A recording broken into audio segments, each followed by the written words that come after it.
کہ اس نے غزوہ احد پر کلام کرنا ہے، اور غزوہ احد پر کلام کرتے ہوئے یہ کہے کہ ایک جانب نبی رحمت صلی اللہ علیہ وآلہ وسلم اسلامی لشکر کی قیادت فرما رہے تھے، وہاں حضرت ابوبکر، حضرت عمر، حضرت مولا علی اور دیگر صحابہ کرام رضوان اللہ علیہم اجمعین موجود تھے، اور دوسری جانب لشکر کی قیادت کر رہے تھے ابو سفیان، اور لکھنے والا یہ لکھے، ظاہرہ بل نے تو مجبور کر دیا، اب اس کو لکھنا پڑے گا کہ حضرت ابو سفیان رضی اللہ عنہ قیادت کر رہے تھے۔ اب میں یہ سوال کرتا ہوں کہ رضی اللہ عنہ قیادت کر رہے تھے اور نبی علیہ السلام کے مقابلے میں، تو اس سے ہم اسلامی، تو یہ سوال ہے کہ اگر اب قرآن مجید فرقان حمید کی کتابت کی جائے گی تو قرآن میں ہے محمد الرسول اللہ، تو کیا ہم اس سے پہلے یا اس کے بعد خاتم النبیین لکھیں گے؟ میں عرض کرنے کی جسارت کروں گا حضرت مولانا محمد قاسم نانوتوی مکتبہ فکر دیوبند کے سرخیل کے لائے جاتے ہیں،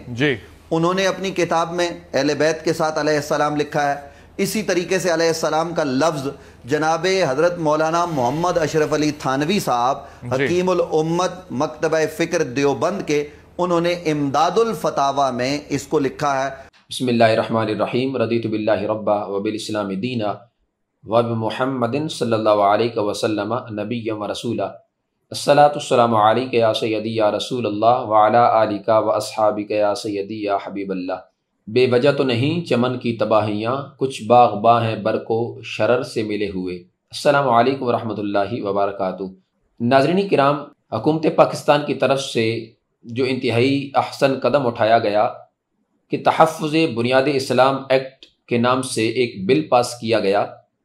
جو کہ ہر صاحب ایمان کی دل کی آواز تھی، اور یقیناً ہم سمجھتے ہیں کہ پاکستان کی 70 سالہ تاریخ میں پہلا ایک ایسا احسن قدم اٹھایا گیا جو کہ ہر صاحب ایمان کی دل کی آواز تھی، اور ہم یہ سمجھتے ہیں کہ پاکستان کو حاصل کرنے کے لیے جو 20 لاکھ جانوں کے نذرانے پیش کیے گئے، آج ان کی جانوں کی قیمت ہمیں اس بل کی صورت میں ملی ہے۔ لیکن بدقسمتی سے ایک طرف اس مملکت خداداد پاکستان کی جو دشمن ہیں، انہوں نے 25 جولائی کو ایک پریس کانفرنس کے ذریعے اس تحفظ بنیاد اسلام ایکٹ کی مخالفت کرتے ہوئے اس کو مسترد کیا، اور معاذ اللہ بولا کہ ہم فلاں صحابی کے نام کے ساتھ رضی اللہ عنہ لکھنے کے لیے تیار نہیں ہیں، اور معاذ اللہ بنات رسول صلی اللہ علیہ وسلم و رضی اللہ عنہن اور ازواج مطہرات امہات المؤمنین رضی اللہ عنہن کے جو اسماء مبارکہ ہیں ان کے ساتھ ام المؤمنین اور رضی اللہ عنہا اور رضی اللہ عنہن لکھنے کے لیے تیار نہیں ہے۔ یقیناً ان کی یہ مخالفت تو ہمیں سمجھ میں آتی ہے کہ وہ تو پہلے دن سے ہی اس ملک کے جو دشمن ہیں ان میں ان کا شمار ہوتا ہے، اور شر پسند عناصر اور ملک دشمن عناصر میں ان کا شمار ہوتا ہے۔ لیکن دوسری طرف جو ان کے پروردہ ہیں، کہ ایک طرف میں یہ مطالبہ کر رہا تھا کہ اب جو حنیف قریشی ہے یا اس کی پارٹی ہے یا منور جماعتی یا جتنے بھی یہ تفضیلی نیم رافضی ٹولہ ہے، یہ اب نکلیں اور ازواج مطہرات رضی اللہ عنہن امہات المؤمنین رضی اللہ عنہن کی عزت و ناموس پر پہرا دیں، اور بنات رسول صلی اللہ علیہ وسلم کا جو علل اعلان وہ انکار کر رہے ہیں، اب ان کو دلائل پیش کریں، جبکہ ان کی کتابوں میں یہ سب کچھ موجود ہے۔ لیکن اب تک اس ساری پارٹی تفضیلیوں اور نیم رافضیوں کی طرف سے کوئی اس طرح کا مستقل کوئی بیان یا کوئی ان کا رد سامنے نہ آیا، لیکن ایک ایسا بیان سننے کو مل گیا جو کہ اس حنیف قریشی کا پروردہ ہے اور اس کا رائٹ ہینڈ ہے اور اس کا تربیت یافتہ ہے۔ ایک نو مولود نام نہاد خشک ذہن مفتی اسی بل کی مخالفت کر رہا تھا،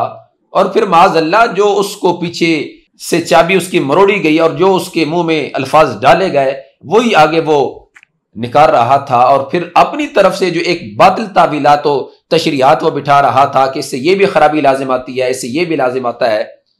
یعنی 25 جولائی کو وہ کالے کالے جو ان کے بڑے بھائی ہیں، وہ حضرت سیدنا امیر المؤمنین سیدنا امیر معاویہ رضی اللہ تعالیٰ عنہ کے نام مبارک کے ساتھ رضی اللہ عنہ لکھنے کے لیے تیار نہیں تھے، تو یہ موصوف اس حنیف قریشی کا یہ تربیت یافتہ اور اس کا رائٹ ہینڈ حضرت سیدنا ابو سفیان جو کہ حضرت سیدنا امیر معاویہ رضی اللہ تعالیٰ عنہ کے والد ماجد ہیں، سیدنا ابو سفیان رضی اللہ تعالیٰ عنہ کے نام مبارک کے ساتھ یہ رضی اللہ عنہ لکھنے کے لیے تیار نہیں ہے۔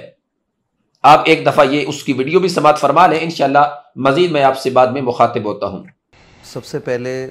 تو گزارش یہ ہے کہ یہ جو بل پنجاب اسمبلی سے منظور ہوا ہے تحفظ بنیاد اسلام ایکٹ کے نام سے، جی، اس میں کچھ اچھی باتیں بھی ہیں اور انہی اچھی باتوں کے اندر کچھ ایسی باتیں ہیں جو کہ قابل قبول نہیں ہو سکتی انہی اچھی باتوں کے اندر، جی واہ، اور ان میں سے کچھ چیزیں ایسی ہیں جیسے میں عرض کروں کہ کہا گیا کہ صحابہ کرام رضوان اللہ تعالی علیہ مجمعین کا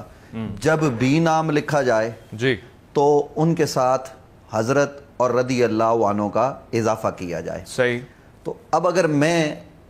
کبھی لکھنے لگوں یا کوئی بھی ہمارے ملک کا رائٹر یہ لکھے کہ اس نے غزوہ احد پر کلام کرنا ہے اور غزوہ احد پر کلام کرتے ہوئے یہ کہے کہ ایک جانب نبی رحمت صلی اللہ علیہ وآلہ وسلم اسلامی لشکر کی قیادت فرما رہے تھے، وہاں حضرت ابوبکر، حضرت عمر، حضرت مولا علی اور دیگر صحابہ کرام رضوان اللہ علیہ مجمعین موجود تھے، اور دوسری جانب لشکر کی قیادت کر رہے تھے ابو سفیان، اور لکھنے والا یہ لکھے، ظاہرہ بل نے تو مجبور کر دیا، اب اس کو لکھنا پڑے گا کہ حضرت ابو سفیان رضی اللہ عنہ قیادت کر رہے تھے۔ اب میں یہ سوال کرتا ہوں کہ رضی اللہ عنہ قیادت کر رہے تھے اور نبی علیہ السلام کے مقابلے میں، تو اس سے ہم اسلامی تاریخ کو ہی نہیں لکھ سکیں گے۔ تو اس لیے اس طرح کی بات، اسی طریقے سے اب لفظ خاتم النبیین ہے، جی، نبی علیہ السلام خاتم المرسلین ہے۔ قرآن مجید فرقان حمید نے کہا محمد الرسول اللہ والذین معه اشداء علی الکفار رحماء بینہم، یعنی نبی علیہ السلام تو اللہ کے رسول ہیں، ان کے جو ساتھی ہیں وہ آپس میں بڑے نرم دل ہیں اور کافروں کے لیے بڑے سخت دل ہیں۔ تو وہ جو صحابہ احد میں تھے نبی علیہ السلام کے ساتھ، وہ تو اس وقت ابو سفیان کے لیے اور دیگر لوگوں کے لیے سخت دل تھے، لیکن جب انہوں نے اسلام قبول کیا وہ تب کی بات ہے۔ لیکن میں خاتم النبیین کے حوالے سے یہ بات کر دوں کہ قرآن نے کہا ما کان محمد ابا احد من رجالکم ولکن رسول اللہ وخاتم النبیین، لیکن جب یہ کہا گیا کہ جب بھی لکھا جائے گا خاتم النبیین لکھا جائے گا پاکستان میں، تو یہ سوال ہے کہ اگر اب قرآن مجید فرقان حمید کی کتابت کی جائے گی تو قرآن میں ہے محمد الرسول اللہ، تو کیا ہم اس سے پہلے یا اس کے بعد خاتم النبیین لکھیں گے؟ کہ جو انہوں نے ایک عجیب سی بات کر دی اس بل میں، میں کھرا سا آدمی ہوں، یہ باتیں میں نے کر دی ہیں، لائیو جا رہا ہے پروگرام، اس بل کے اندر انہوں نے لکھا ہے کہ صحابہ کرام اور اہل بیت کے ساتھ علیہ السلام یا علیہم السلام لکھا جائے گا، نہیں لکھا جائے گا بلکہ رضی اللہ عنہ لکھا جائے گا، انبیاء کے ساتھ مختص کر دیا انبیاء کے ساتھ، جبکہ ہمارے ہاں صحیح بخاری کے متن میں یہ روایات موجود ہیں کہ حضرت بی بی پاک سلام اللہ علیہ کے نام کے ساتھ، حضرت امام حسین علیہ السلام کے نام کے ساتھ، حضرت امام جعفر صادق کے نام کے ساتھ، یہ سب کچھ لکھا ہوا موجود ہے صحیح بخاری شریف میں، صحیح بخاری کے متن میں احادیث آئی ہیں، بلکہ انہوں نے تو باب باندھے ہیں اس نام سے، مناقب، اور پھر اس کے بعد علیہ السلام، علیہم السلام، یہ سب آیا ہے، علیہ السلام آیا ہے، یہ ناموں کے ساتھ آیا ہوا ہے، بی بی پاک کے نام کے ساتھ، صرف بخاری میں نہیں مسلم میں بھی یہ موجود ہے، جامع ترمذی میں بھی یہ موجود ہے، اور دیگر لوگوں کے علاوہ میں عرض کرنے کی جسارت کروں گا حضرت مولانا محمد قاسم نانوتوی مکتبہ فکر دیوبند کے سرخیل کے لائے جاتے ہیں، انہوں نے اپنی کتاب میں اہل بیت کے ساتھ علیہ السلام لکھا ہے۔ اسی طریقے سے علیہ السلام کا لفظ جناب حضرت مولانا محمد اشرف علی تھانوی صاحب حکیم الامت مکتبہ فکر دیوبند کے، انہوں نے امداد الفتاوی میں اس کو لکھا ہے، اور اسی طریقے سے دیگر کتابوں میں یہ لکھا ہوا موجود ہے، اور یہ اہل بیت کے ناموں کے ساتھ ہے۔ جی ناظرین کرام، آپ نے سماعت فرما لیا ہے، اب بندہ کیا کہے، کیسے ہم ان رافضیوں کا اور ان شیعوں کا رد کریں، جبکہ ہماری صفوں میں تو نام نہاد ہمارے اپنی ہی معاذ اللہ اس طرح کی حرکتیں ہیں وہ کرتے دکھائی دے رہے ہیں، جبکہ اس بل کے اندر تو کوئی ایک ایسی بھی شک یا کوئی ایک ایسا بھی جز نہیں ہے کہ جس کی بندہ مخالفت کرے۔ یعنی بل تو اب پاس ہوا اور اب ہی اس پر عمل کیا جائے گا، یعنی اب کے بعد یہ سلسلہ شروع ہوگا کہ جب بھی کسی صحابی رسول رضی اللہ تعالی عنہ کا نام مبارک لکھا جائے گا تو ساتھ حضرت اور رضی اللہ عنہ لکھا جائے گا۔ اب یہ اس حنیف قریشی کا تربیت یافتہ، اس کا رائٹ ہینڈ نومولود خشک ذہن مفتی کس طرح کی تعویل کر رہا تھا کہ جی اگر کوئی رائٹر اور اگر کوئی مورخ کلام کرنے لگے، تاریخ لکھنے لگے، تو اس وقت وہ غزوہ احد پر کلام کر رہا ہو تو وہ کس طرح کلام کرے گا؟ کہ ایک طرف سرکار دو عالم نور مجسم شفیع معظم صلی اللہ علیہ وسلم کی مقدس ذات ہے اور پھر صحابہ کرام علیہم رضوان کی مقدس نفوس ہے، تو دوسری طرف حضرت سیدنا ابو سفیان رضی اللہ تعالی عنہ ہیں، تو کس طرح ان کے نام کے ساتھ وہ حضرت اور رضی اللہ تعالی عنہ لکھے؟ ناظرین کرام آپ اندازہ لگا لیں، حضرت سیدنا ابو سفیان رضی اللہ تعالی عنہ جو کہ صحابی رسول ہیں،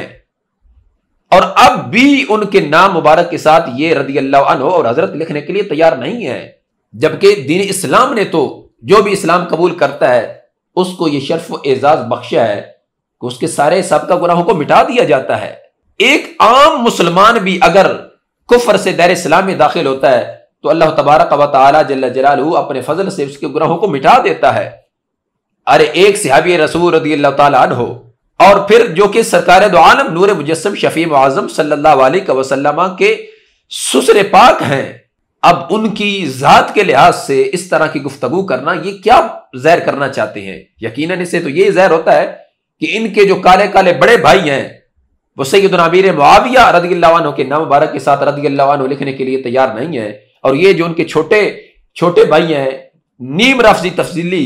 یہ حضرت سیدنا ابو سفیان رضی اللہ تعالیٰ عنہ کے نام کے ساتھ رضی اللہ عنہ لکھنے کے لیے تیار نہیں ہے۔ اس سے تو یہی واضح ہوتا ہے اور یقیناً یہی یہ ظاہر کر رہے ہیں۔ اور پھر ناظرین کرام اللہ تعالیٰ معاف فرمائے، اللہ معاف فرمائے، کس طرح کی ان کی جو تحقیقات ہیں، کس طرح کی ان کی ریسرچ ہے، اصل میں قصور اس کا نہیں، قصور تو اس کا ہے کہ جس نے اس کو تیار کیا اور اس کے منہ میں الفاظ ڈالے وہی کچھ یہ بول رہا تھا جو کچھ پیچھے سے اس کو بتایا گیا اور سکھایا گیا۔ ناظرین کرام آپ حیران ہوں گے کہ یہ جو کہہ رہا تھا کہ خاتم النبیین کہ جب قرآن پاک کی کتابت کی جا رہی ہو اور محمد الرسول اللہ صلی اللہ علیہ وسلم لکھا جا رہا ہو تو پہلے خاتم النبیین لکھا جائے اور پھر آگے محمد الرسول اللہ صلی اللہ علیہ وسلم لکھا جائے، یعنی آپ اندازہ لگائیں ان کی سوچ کا اور ان کی قابلیت کا اور ان کی جو علمی صلاحیتیں ہیں ان کا اندازہ لگائیں کہ اسمبلی کے اندر اس ناصر شاہ نے کہ جو ام الانبیاء کا لقب حضرت سیدہ طیبہ طاہرہ سیدہ خاتون جنت سلام اللہ علیہ کے نام مبارک کے ساتھ لگایا معاذ اللہ، وہ تو اپنے عقیدے اور نظریے کے مطابق یہ کام کر رہا تھا اور پری پلانہ کے تحت یہ سب کچھ کیا گیا، جبکہ یہ اس کا جو جملہ تھا یہ انکار ختم نبوت اس سے لازم آتی ہے، چونکہ جو رافضی اور شیعہ ہیں وہ تو 12 اماموں کو معصوم مانتے ہیں اور پھر انبیاء سے بھی بڑھ کر مانتے ہیں، وہ تو اپنے اس نظریے اور عقیدے کے مطابق ہی بول رہا تھا اور کر رہا تھا، لیکن اس رافضی کو اپریشیٹ کرنے والا یہ حنیف قریشی تھا، یعنی اس نے باقاعدہ یہ الفاظ بولے ہیں کہ اگرچہ جو اسمبلی کے اندر ارکان اسمبلی ہوتے ہیں وہ قل واللہ احد ہی صرف پڑھے ہوتے ہیں، ان کو اتنا بھی علم نہیں ہوتا، لیکن اس کا یہ جو کام ہے ہم اس کو جو ہے وہ داد دیتے ہیں۔ یقیناً یہ جو وزیر مشیر ہوتے ہیں ان کی علم تو آپ کو پتہ ہے قل واللہ والا ہی ہوتا ہے، قل واللہ بھی نہیں پڑھ سکتے، تو ایسے حالت میں اس نے ایک اچھا کام کیا ہے، اور میرے خیال میں جہاں تک مجھے یاد پڑتا ہے کہ اس تحریک میں وہاں کے مفتیان نظام اور پیران نظام بھی اس کے ساتھ شامل تھے، تو اس کا یہ داد دینا سیدھا ان رافضیوں کے پرڑے میں ووٹ ڈالنا تھا کہ جو کچھ تم کر رہے ہو صحیح کر رہے ہو معاذ اللہ۔ اب اس کی واضح مثال اور پریکٹیکلی اگر کسی نے مثال دیکھنی ہو تو وہ تمہارے سامنے یہ نامولود مفتی بیٹھا ہوا ہے، نام نہاد خشک ذہن مفتی، کہ جو تعویلیں کر کے یہ خاتم النبیین صلی اللہ علیہ وسلم کا لفظ جب کتابت میں ہوگا قرآن پاک کی کتابت میں تو وہاں کس طرح یہ ہے وہ ہے، معاذ اللہ کس طرح کی یہ گفتگو کر رہا ہے، اصل میں یہ ان رافضیوں کی بولی بول رہا ہے۔ حیرانگی ہوتی ہے ان پونے مفتیوں پہ کہ جس جامعہ میں اس نے تعلیم حاصل کی ہے اس کا نام تو جامعہ رضویہ ضیاء العلوم ہے، لیکن اپنی گفتگو میں حوالے کن لوگوں کے یہ دے رہا ہے کہ جن سے ہمارا اصولی اختلاف ہے، اب صرف اور صرف اپنے ان باطل نظریات کو ثابت کرنے کے لیے اور رافضیت کی جو حمایت کرنے کے لیے کبھی اس قاسم نانوتوی اور کبھی اشرف تھانوی کا نام لے رہا تھا، اور ساتھ کتنے القابات، حضرت جناب حکیم الامت اشرف علی تھانوی صاحب فلاں معاذ اللہ۔ تو ناظرین کرام یہ لوگ ہیں جو مستقبل میں فیوچر میں آپ کے مصلح اور مبلغ ہیں، جو آپ کے رہنما بھی بنے گے اور آپ کے مفتی بھی بنے گے، جو آپ کو فتوے دے گے۔ اگر ابھی تک بھی اے عوامی اہل سنت آپ خواب غفلت کا شکار رہے، یہ بات یاد رکھنا، ابھی سے یہ لوگ آغاز کر رہے ہیں کہ ٹی وی چینل پہ بیٹھ کے کیا اس کو اپنے کسی صحیح العقیدہ سنی عالم کی کتاب کا حوالہ نہیں ملا کہ اس نے اس دیوبندی کی کتاب کا حوالہ دیا ہے؟ کیا اس کو سیدی اعلی حضرت امام اہل سنت شاہ امام احمد رضا خان فاضل بریلوی رحمہ اللہ تعالی کی جو تصانیف ہے ان میں سے کوئی کتاب نہیں ملی کہ اس کا حوالہ دیتا؟ جبکہ جس ہستی کے نام پہ انہوں نے اپنے جامعہ کا نام رکھا ہوا ہے، لیکن جب عوام کے سامنے پیش کرنا ہوتا ہے تو وہ دوسرے غیروں کے جن سے ہمارا اصولی اختلاف ہے ان کے نام پیش کر کے یہ تاثر دیتے ہیں کہ یہ لوگ بھی ہمارے نزدیک قابل تسلیم ہے، قابل حجت ہیں، ہم ان کی عزت کرتے ہیں۔ اب جتنے لوگوں نے اس کی گفتگو سنی ہوگی، یہ جو اس کے چاہنے والے ہیں 2-4 بندے، تو کیا ان کے ذہنوں میں ان لوگوں کے لحاظ سے کس طرح کا نظریہ اندر جو ہے وہ بیٹھ گیا ہوگا؟ یہ ناظرین کرام فیصلہ آپ نے کرنا ہے۔ مستقبل میں یہ آپ کے مفتی بھی ہیں، آپ کے مصلح اور مبلغ بھی ہیں، یہ آپ کے قائد بھی ہیں، انہوں نے آپ کی اصلاح کرنی ہے اور آپ کو تبلیغ کرنی ہے۔ آپ خود فیصلہ کر لیں کہ اگر اس جیسے پونے پونے مفتی اور نام نہاد خوش کے ذہن مفتی ہوں گے تو لوگوں کے ایمان کا، عقائد و نظریات کا کیا حال ہوگا؟ یہ فیصلہ آپ نے کرنا ہے۔ اصحاب نبی کے چرچے سے جو بغض کی آگ میں جلتے ہیں، ہم رضی اللہ کی پھواروں سے وہ جلتی آگ بجھائیں گے۔ ہم الحمدللہ مسلک حق کا اہل سنت و جماعت جو بریلوی حنفی بریلوی ہیں، ہم اس تحفظ بنیاد اسلام ایکٹ کی ہر شک کے حامی ہیں، اس کی حمایت کرنے والے ہیں، اور ہم یہ سمجھتے ہیں کہ یقیناً یہ ہر صاحب ایمان کی دل کی آواز ہے۔ اللہ تبارک و تعالی جل جلالہ کی بارگاہ اقدس میں دعا ہے کہ اللہ تعالی ہمارے پیارے ملک پاکستان کو امن و آشتی کا گہوارہ بنائے۔ وما توفیقی الا باللہ۔